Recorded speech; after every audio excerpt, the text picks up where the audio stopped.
এই পৃথিবীতে এখন আমরা আছি, আমাদের অস্তিত্ব আছে। একটা সময় এমন ছিল, বহু কাল এমন গেছে আমাদের কোন অস্তিত্বই ছিল না। আল্লাহ রাব্বুল আলামিন বলেন, হাল আতা আলাল ইনসান হিনু মিনাদ দাহর লাম ইয়াকুন শাইআন মাযকুরা। কে মানুষ, একটু চিন্তা কর, একটা সময় তো তোর কোনো অস্তিত্বই ছিল না। কেউ ভাবতো মানুষ নামে কোনো মাখলুক আছে?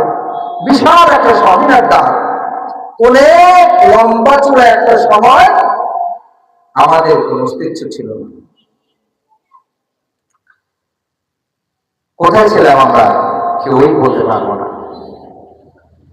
এরপর আল্লাহ রাব্বুল আলামিন যখন একটু খুব মনোযোগ দিয়ে শুনবেন, যেখানে আমার আওয়াজটা যায়, আল্লাহ রাব্বুল আলামিন যখন আমাদেরকে সৃষ্টি করলেন, রোহের জগতে রাখলেন, এরপরে দুনিয়াতে বাবা আদমকে পাঠাইছেন। কি বলেন, বাবা আদমকে পাঠাইছেন না? মা হাওয়া এবং বাবা আদম দুনিয়াতে আসছেন। এইভাবে আল্লাহ রাব্বুল আলামিন মা বাবার মাধ্যমে আমাদেরকে দুনিয়াতে পাঠিয়েছেন। একটু ভাবেন তো, মা বাবার মাধ্যমে আমরা দুনিয়াতে আসছি। হাদিসের মধ্যে আছে যে সন্তান বাবার পিঠে আর মায়ের বুকে থাকে। বলেন তো, কোনো বাবার পিঠ যদি কাটা হয়, কোনো মায়ের বুক যদি ছেঁড়া হয়, সন্তান কি পাওয়া যাবে? পৃথিবীতে এমন কোন যন্ত্র নাই যে যন্ত্র দ্বারা এটা আবিষ্কার করা যায় যে আপনার পিঠে আপনার সন্তান আছে বা মায়ের বুকে আপনার সন্তান আছে। কোন যন্ত্র নাই, কোন মেশিন যেটা মাপা সম্ভব না। তাহলে কি বলেন, দুনিয়াতে আসার পরেও কোন অস্তিত্ব নেই, আমাদের কোন অস্তিত্বই নাই, আলোচনাটা দূরের কথা। এরপর আল্লাহ রাব্বুল আলামিন আমাদেরকে কি করলেন? আল্লাহ বললেন, ইন্না খালাকনাল ইনসানা মিন নুতফাতিন আমশাজ। বলে একটা মিশ্র গান্দা পানি, এই পানি থেকে আমি তোমাদেরকে সৃষ্টি করলাম। দেখেন, অস্তিত্ব যদি বলে না, যে কেউ যদি তার ইতিহাস জানে, তাহলে সে বুঝতে পারে সে কোন জায়গা থেকে উঠে আসছে। আমাদের গর্ব অহংকার থেকে সব চূর্ণ হয়ে যাওয়ার কথা। আমার আপনার সৃষ্টি এমন একটা বাড়ি থেকে, যে বাড়ি আপনাও পছন্দ করেন না, আমিও পছন্দ করি না,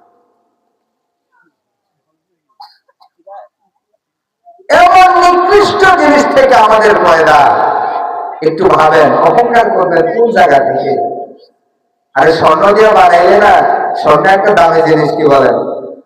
কিন্তু আল্লাহ রাব্বুল আলামিন আমাদের অস্তিত্ব এনেছেন একেবারেই নগণ্য একটা জিনিস দ্বারা। এরপর আমরা মায়ের পেটে আসলাম। কি বলেন, মায়ের পেটে অনেক শক্তি ছিল না? কিছুই ছিল না আমাদের। মায়ের পেটে আমরা যখন আসছি, আমাদের খাবারের ব্যবস্থা আল্লাহ রাব্বুল আলামিন করেছেন। আল্লাহ বলেছেন, আল্লাহ কিভাবে আমাদেরকে সৃষ্টি করেছেন। আল্লাহ বলেন, সুম্মা খালাকনান নুতফাতা আলাকা।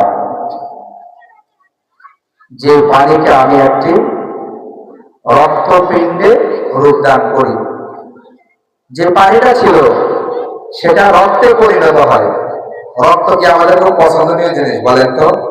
না। মাংসে যদি রক্ত লেগে থাকে, মাছে যদি রক্ত লেগে থাকে, আমরা কি বলি? ধুয়ে নিয়ে আসো, বলে নেই কথা।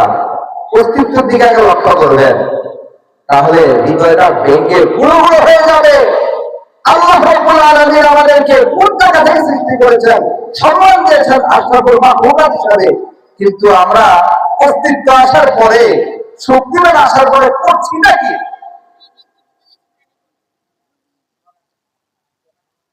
আল্লাহ ফকিরে বলেন, সুম্মা খালাকনান নুতফাতা আলাকা। এরপর ফাখালাকনাল আলাকাতা মুদগা। রব্বুল আলামিন ওই রক্তপিণ্ডকে কি করলেন? রক্তপিণ্ডকে কঙ্কাল দ্বারা পরিণত করলেন, মানে হাড্ডি। আল্লাহ হাটে রূপান্তর করলেন ওই রক্তপিণ্ডকে। এরপর আল্লাহ বলেন ফাখলাকনাল মুদগাতা আযওয়ামা ফাকাসাউনাল আযওয়ামা লাহমা, তোমার সেই কঙ্কালটাকে আমি আল্লাহ গোশত দ্বারা বাড়াই করলাম। তাহলে ছিলাম হলো নোংরা পানি, সেখান থেকে রক্তপিণ্ড, তারপর মাংসপিণ্ড, তারপরে হলো কঙ্কাল বা হাড্ডি, হাড্ডি থেকে মাংস দ্বারা বাড়াই করেছেন আল্লাহ রাব্বুল আলামিন। এরপর বলেন কি জানেন? এরপর বলেন তুম্মা আনশানাহু খালকান আখার, তারপরে আমি তোমাকে একটা সুন্দর রূপ দিয়েছি, অন্য একটা রূপে তোমাকে আগে সৃষ্টি করেছি। সুবহানাল্লাহ বলেন না?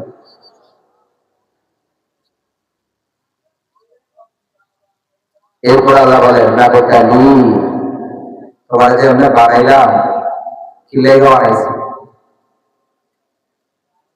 না বেকালি আমি তোমাদের প্রত্যেককে পরীক্ষা করব।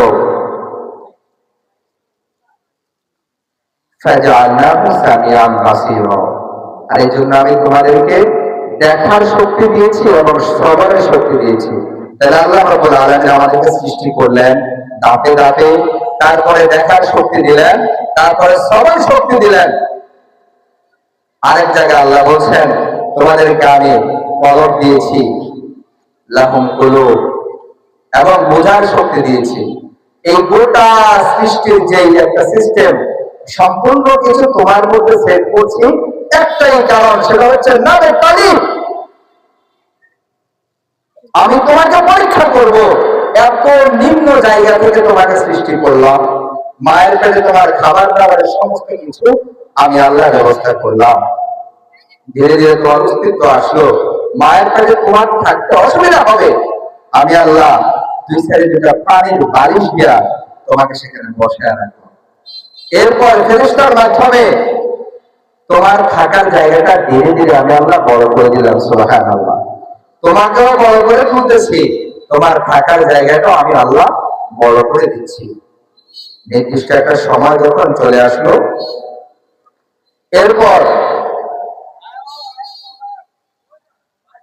আমি আল্লাহ রাব্বুল আলামিন আমার কুদরতের মাধ্যমে তোমাকে মায়ের গর্ভ থেকে দুনিয়াতে নিয়ে আসছি। দুনিয়াতে আসার পরে তোমার কোনো শক্তি ছিল না, তুমি অক্ষম, না কোনো কিছু খাইতে পারো নিজ হাতে, না চাইতে পারো, না বলতে পারো, না বুঝতে পারো, বুঝ শক্তিও নাই, খাওয়ার মতো নিয়ে খাওয়ার শক্তিও নাই, বলার মতো শক্তিও নাই, বুঝাবার শক্তিও নাই।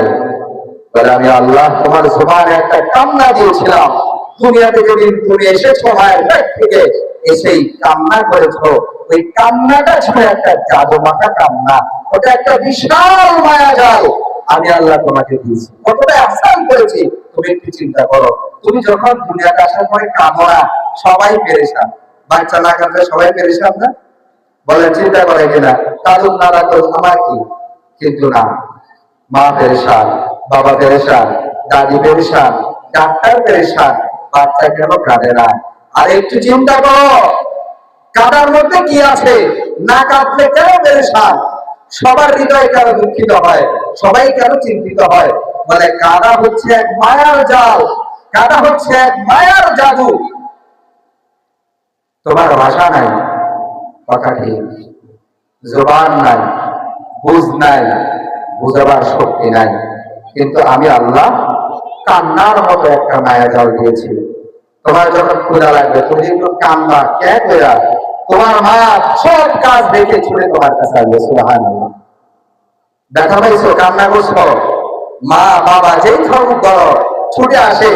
ছোট বাচ্চা যখন কান্না করে একটু খেয়াল করেন, ছোট বাচ্চা যখন কান্না করে, যারা ঘরে থাকে তারা কেউ স্থির থাকতে পারে না, বাচ্চার কাছে দৌড়ে আসে, আসে কি আসে না বলেন তো? আসে। কেন আসে? বাচ্চার কাছে তাই কি দিছে, কিন্তু কোন হৃদয় বসে থাকতে পারে না। মা বলেন, বাবা বলেন, ভাই বলেন, ঘরে যারা আছে কেউ বসে থাকতে পারে না। বলে তোমার কান্নার মধ্যে একটা জাদু দেওয়া দিছি, খাবার দরকার তো কান্না করছো তো খাবার চলে আসছে। তুমি ব্যথা পাইছো, কান্না করছো, এটার সমাধান হয়েছে, ওষুধ চলে আসছে, অসুবিধায় আছো, পেশাব করছো, পায়খানা করছো, কান্না করছো, চলে আসছে, মা চলে আসছে, বাবা দাদি কেউ না কেউ আসছে, তোমাকে সহযোগিতা করছে। বান্দারে একটু চিন্তা করো, ওই মুহূর্তে আগে আল্লাহ তোমার কিভাবে পালছে। তোমার তরল খাবার দরকার, সদ্য মাত্র মায়ের পেট থেকে দুনিয়াতে আসছো, দুনিয়ার খাবার পেটে মানবে না।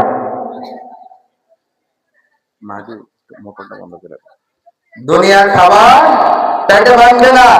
এই জন্য মায়ের বুকের মধ্যে আমি তোমার জন্য পিওর নিরাপদ একটা খাবার তৈরি করেছি।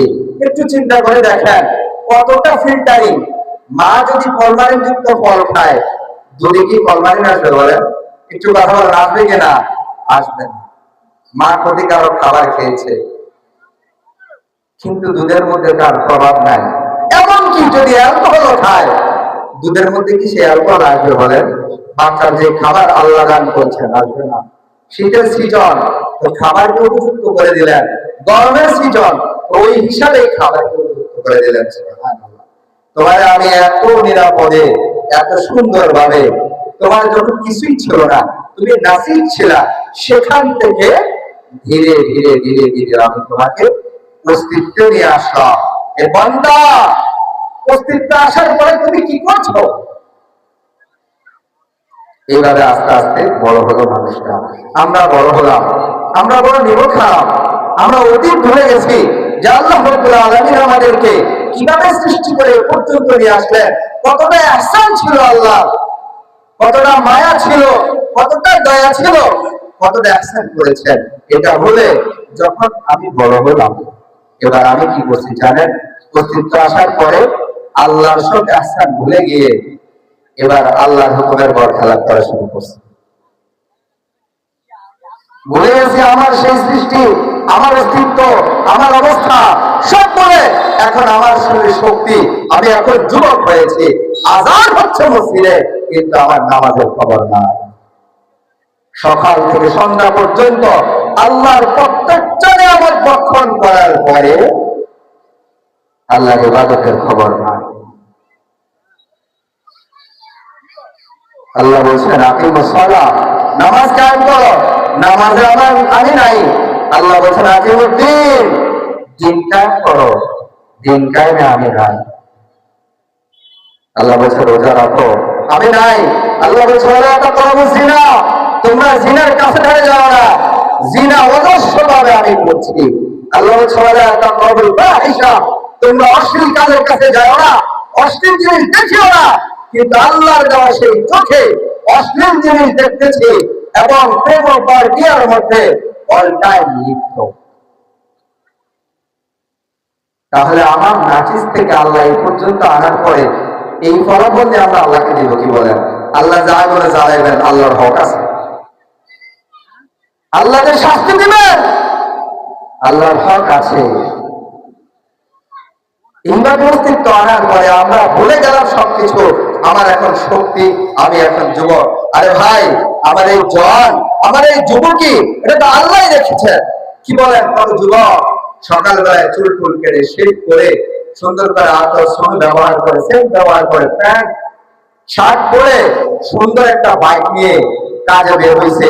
কাজে যাওয়ার তৌফিক হয় নাই, মাঝখানে অ্যাক্সিডেন্ট হয়ে এই দুনিয়া থেকে বিদায় হয়ে চলে গেছে। কি বলেন? এমন ঘটনা ঘটে কিনা বলেন? অহরহ ঘটে। আল্লাহ চাইলে মুহূর্তে নিয়ে যেতে পারে। আর এই হায়াত তো আল্লাহর দেওয়া নিয়ামত, এই হায়াতকে আমার কাজে লাগাইতে হবে। প্রতিদিন কত অক্ষর কথা আমি বলতে পারি, কত মানুষের সুনাম আমি করতে পারি, কিন্তু সারাদিন সুবহানাল্লাহ, আলহামদুলিল্লাহ, আল্লাহর গুণের বাচক নামগুলা জপার তৌফিক আমার হয় না। আমার মতো কপাল পোড়া আর নাই, কারণ আমি আল্লাহর ইহসান আমার উপরে যেটা আল্লাহ আগে করেছেন অক্ষম থাকা অবস্থায় সেটা ভুলে গেছি। এখন আমার দরকার ক্ষমতা, এখন আমার দরকার প্রতিপত্তি, এখন আমার দরকার জবরদখল, আমার দরকার আরেকজনকে কিভাবে দাঁড়ানো যায়, আমার দরকার ব্যবসা, আমার ব্যবসা করা হালাল শুননা, হালাল তো এটাই। এটা হচ্ছে যারা সিন্ডিকেট করে বিশাল বিশাল, কারণ ব্যবসা বাণিজ্য করে টাকাওয়ালা না হলে দিনের কাজে দান করবো কারা? উসমান রাদিয়াল্লাহু তাআলা টাকা আছে তো বিদায় দিনের কাজে খরচ করতে পারছে, আবু বকর ছিল বিদায় তো খরচ করতে পারছে, ওমর ছিল বিদায় তো খরচ করতে পারছে, আম্মা জান খাদিজাতুল কুবরা রাদিয়াল্লাহু তাআলা আনহা যিনি তৎকালীন সময়ে আরবের মধ্যে সবচেয়ে সেরা গরিব মহিলা ছিলেন, আছে বিদায় তো খরচ করতে পারছে। আমরা তো বলি ওদের কথা, কোরআন তো বলে ওদের কথা, যারা এর পিছনে পড়ে আখেরাত বলে যায়। আল্লাহর বিধান কি তার কোনো খবর নাই। কেউ যদি বলেও তেজ উঠে নামাজের কথা বললে গিয়ে আপনি গিয়ে পড়েন, পর্দার কথা বললে বলে আরে আপনি আমাকে পর্দার কথা বলার কে? জাতীয় পর্যায়ে একটা ঘটনা ভাইরাল হয়েছে, এক মহিলাকে একটা ছেলে হিজাবের কথা বলেছিল, হু আর ইউ, তুমি আমাকে হিজাবের কথা বলার কে? কি অধিকার তোমার? আল্লাহু আকবার। তার সৃষ্টির ইতিহাসে ভুলে গেছে, সে কত অক্ষম ভুলে গেছে। আল্লাহ যখন দিয়েছেন পরীক্ষার জন্য, সে পরীক্ষার মধ্যে পড়ে তারা স্মরণ নাই। এখন আল্লাহর বিধানের কথা শুনলে গা জ্বলে। মুহতারাম হাজিরিন, আপনার বিবেক দেওয়া বলো যে নামাজ পড়ে না, যে জিনা করে, সুদ করে, ব্যভিচার করে, যে মাদক দ্রব্যের ব্যবসা বাণিজ্য করে বা অন্যায় করে, আমরা যারা আছি হুজুররা যারা আমরা এগুলো স্বীকার করা যদি অন্যায় করি, তাহলে আল্লাহ আমাদেরকে শাস্তি দিবে না? কি দিবে? এত ইহসান করার পরে এখন আয়েশা আল্লাহ দেওয়া ক্ষমতার জান দিয়া আল্লাহর কাজের বিরুদ্ধে করি। আরে কত মানুষ তো আছে নাম হচ্ছে মুসলমান, কিন্তু আল্লাহর আইন বাস্তবায়ন হোক এটা চায় না, এমন লোক আছে না? নাই বলে বহুত আছে। খায় কার? আল্লাহ। অক্সিজেন আল্লাহ, বাতাস আল্লাহ, আলো আল্লাহ, সব আল্লাহ রাব্বুল আলামিনের। অঙ্গ প্রত্যঙ্গটা হিলাইতে আল্লাহ রাব্বুল আলামিনের হুকুম ছাড়া সম্ভব না। দুনিয়ার কোন পাতা আল্লাহর হুকুম ছাড়া করে না। আর এই নরদম বলে যে আমরা কোরআন সুন্নাহ শরিয়াত আইনে বিশ্বাসী না, নরদম ছাড়া কিছু না, এটা গোলামরা। টুপি মাথার দিকে কি মুসলমান হয়? লা ইলাহা ইল্লাল্লাহ বলে কি মুসলমান হয়? আপনি করতে পারতেছেন না। এক কথা, আল্লাহ তাআলা জীবন দিয়া, জান দিয়া আবার বলেন আমরা শরীয়তে আইনে বিশ্বাসী না। তাহলে তুমি কোন আইনে বিশ্বাসী? তুমি তো তাগুতের আইনে বিশ্বাসী। মনে রাখবে যে তওবা না করে চাইতে তোমার হাসর হবে তাগুতের সাথে, ফিরআউনের সাথে, নমরুদের সাথে। আপনারা মনে রাখবেন এই সকল লোকেরা হচ্ছে এই যুগের নমরুদ, এই যুগের ফিরআউন, এই যুগের হামান, এই যুগের কারূন।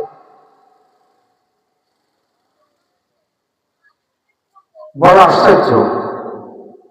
আল্লাহ বলেন আমি আল্লাহ চাইলে এমন ভাবে আযাব উঠাইতে পারি, এমন ভাবে শাস্তি উঠাইতে পারি, তার পায়ের থেকে শাস্তি এসে তাকে কাজ করে নিবে, কিন্তু তার খবর থাকবে সে টের পাবে না।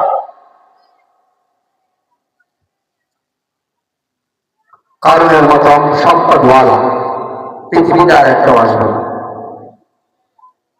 ওই কারণকে জমিন গ্রাস করতে কত সময় লাগছে বলে? আল্লাহ খালি অর্ডার করছে যে কারণ আমার মুসার সাথে বেয়াদবি করছে, দিনের ক্ষতি করছে, ধর তার ঘর, তার গ্রাস কর। জমিন দেরি করে না, কারণের গোটা সম্পদ সহকারে কারণকে জমিন গ্রাস করে নিয়েছে। আর এই জমিনের মধ্যে তো আমরা চলি আল্লাহর ইহসানে, আল্লাহর দয়ায়, না হলে আমরা যা করি আর আল্লাহর যা ক্ষমতা আরো আগে ধ্বংস হয়ে যেত।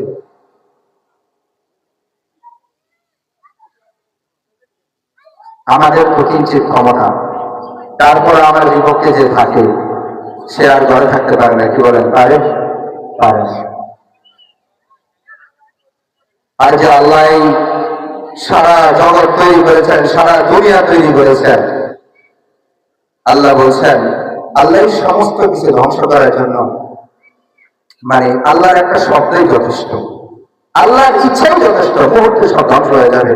মুহতারাম হাজিরিন, ওই জমিনে আল্লাহর নাফরমানি করে চলে। আসলে আল্লাহর দয়া দেখা আমরা এখনো জমিনে চলতে পারতেছি, না হলে আমরা চলতে পারতাম না।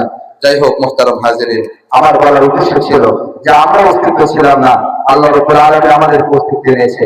এখন আমাদের কি করণীয়? আমাদের করণীয় হচ্ছে আল্লাহ কি বলেছেন?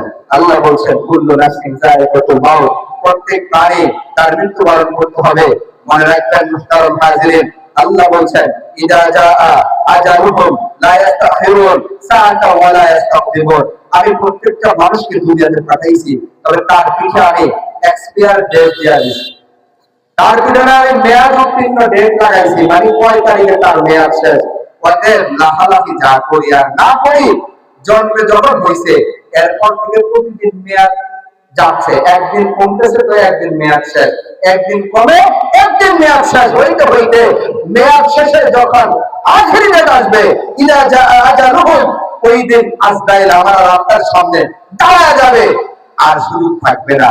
তখন খুব আফসোস আসবে জীবনের উপরে, হায়রে এখনো তো চলে যাব, এখন আমার যেতে হবে, তো আমি করলাম তা কি? যে হায়াতটা আল্লাহ দিয়েছেন, এই হায়াতটা আমি করছি কি? মুহতারাম হাজিরিন, ওই আফসোস কোনো কাজে আসবে না। সময় থাকতে চিন্তা করতে হবে। কি চিন্তা?